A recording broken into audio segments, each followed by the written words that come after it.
Buat pinjaman untuk beli emas? Sesuai ke buat pinjaman peribadi untuk beli emas? Contohnya, gold bar 100 gram ini harganya sekarang sekitar RM44,000.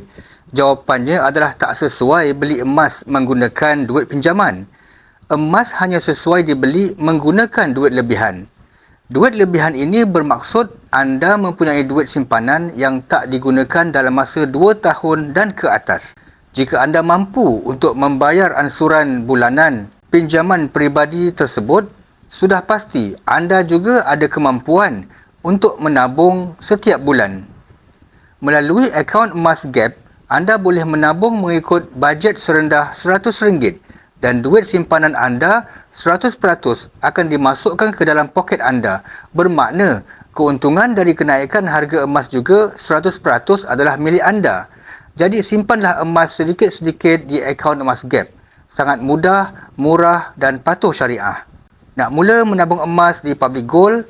Jom saya bimbing dengan ilmu. Bimbingan saya adalah percuma. Saya adalah dealer aktif Public Gold di bawah rangkaian G100, di bawah mentor Tuan Muhammad Zulkifli Syafi'i. Jom saya bimbing anda kukuhkan keuangan dengan tabungan emas. Klik link di bio atau lihat pin video cara bermula.